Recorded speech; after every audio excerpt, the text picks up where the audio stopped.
1955, a 67-year-old grandmother became the first woman ever to hike the entire Appalachian Trail solo. By the time Emma Gatewood died at the age of 85, she had hiked more than 10,000 miles. A documentary is currently being produced to share this remarkable story, and one of the film's co-creators, Bette Lou Higgins, joins us with more details. Welcome to the program, Betty. Thank you, Karen. It's great to be here. So how did you get involved with this documentary? I mean, this took place in 1955. How did you hear about it? Well, in 2009, I was hired by the Buckeye Trail Association to do the voiceover for their 50th anniversary production. And they sent me a script, and when I was going through the script, there was like 3 sentences that mentioned Emma Gatewood and her hike, because she became one of the founders of the Buckeye Trail. Well, I immediately called the woman who hired me and said, well, never mind the Buckeye Trail, who in the world is Emma Gatewood, and what is her story? And she put me in touch with Emma's youngest daughter, Lucy, who lives in Florida. And I talked to Lucy. At the time, I thought I might do a short story about Emma for a program about women's history or famous Ohioans.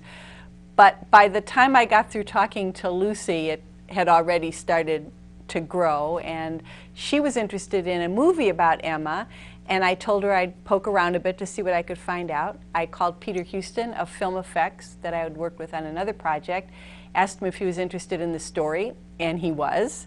And he called WGTE PBS in Toledo, and they were interested, and so here we are trying to put a PBS documentary together.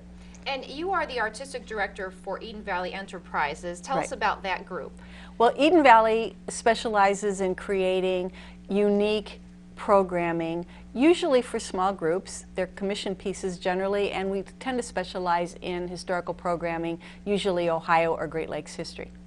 And you wrote a story about, you present Emma's story to groups? Right. The first, this became a multi-phase project, and the first part of it was to create a storytelling program about Emma. That part was funded by the National Storytelling Network, the Buckeye Trail Association, and the Ohio Humanities Council. So now we have a storytelling program that lasts about 40 minutes about Emma. So that will become the basis of the first-person version that will be put into the documentary, where we'll have an actress portraying Emma. We have access to some of her diaries, so she'll be talking in Emma's own words. And then, of course, there will be the interviews with humanities scholars and pop culture scholars and historians to talk about Emma in general and the Appalachian Trail history and women's history, that kind of thing.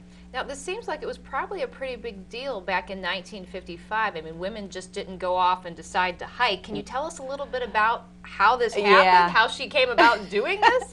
It was a huge deal. The Appalachian Trail in 1955 wasn't really all that new.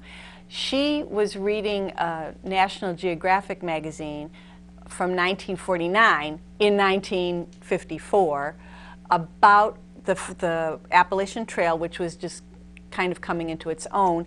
And right around that time, Earl Schaefer was the first person to solo through hike the trail. And he had mentioned, or the article mentioned, that up to that point, no woman had done it. Well, Emma was now a divorced mother of 11 and had nothing better to do than to think, well, why don't I do that, since no other woman had?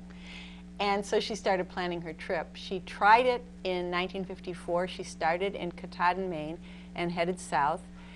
Didn't last very long, got lost, broke her glasses, got rescued by some rangers who told her to go home.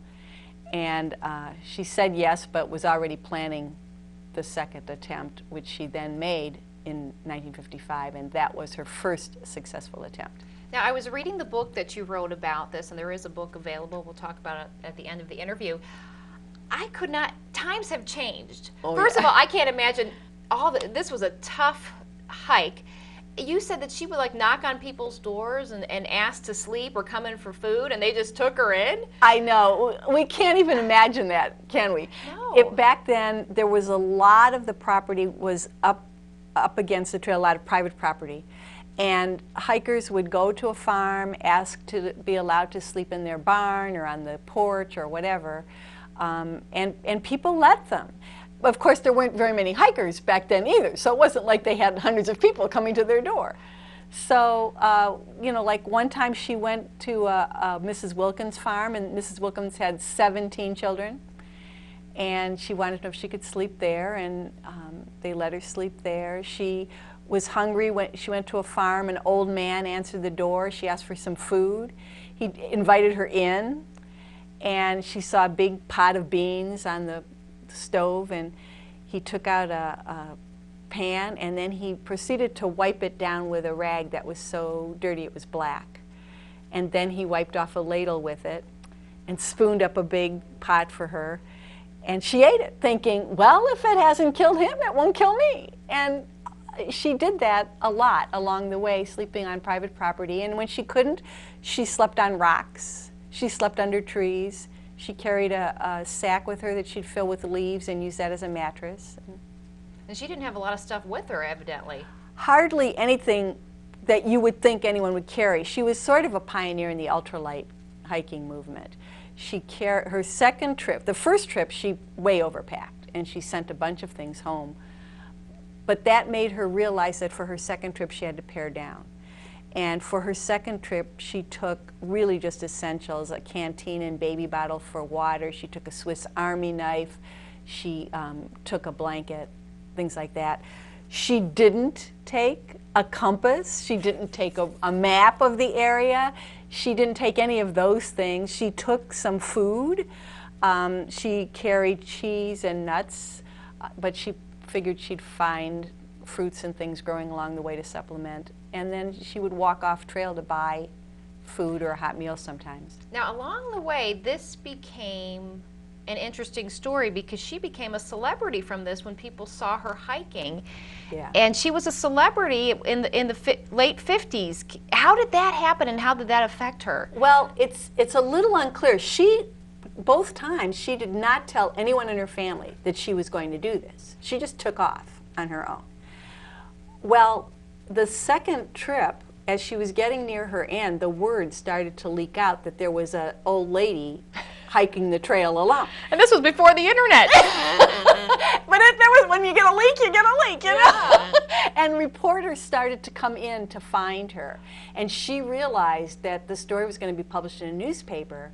So she started sending postcards to her children so that they wouldn't read where she was and what she was doing in the newspaper. Her oldest daughter, Esther, got her postcard one day before the story hit the paper. That is amazing. And yeah, so that's how she became famous. And then she eventually was interviewed by Sports Illustrated. After she hiked the Oregon Trail in 1959, she went on Groucho Marx, she went on Art Linkletter's show. A lot of newspapers and magazines were calling her. And, yeah. So just a spur-of-the-moment idea about hiking, she turned into a celebrity and really influenced the hiking trails we have today here in Ohio. Yeah, the other thing was the Appalachian Trail back then was not in real good condition, in spite of what the writers would like you to believe. And she was very vocal when she was being interviewed about what bad condition the trail was in. So she really spurred the upkeep of the trail. And that really helped make the trail what it is today. And then later, she met some people who were interested in forming the Buckeye Trail Association. So she joined them and helped put that whole trail system together. And she kept hiking until the age of 85, so she probably, she inspired a lot of people back then, and I'm hoping this documentary that you're doing will inspire more people today.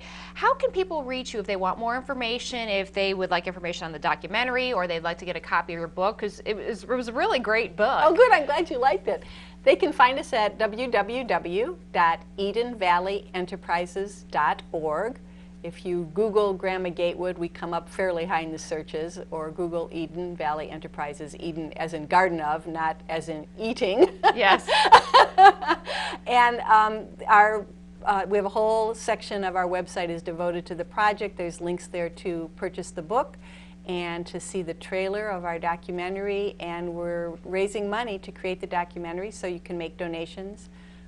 Hopefully we'll be able to get enough money to actually do the documentary. Well, we're looking forward to seeing it. Thank you so much, Bette Lou. Thank you so much for having me. It was great. We'll be right back with more Mind, Body, and Spirit.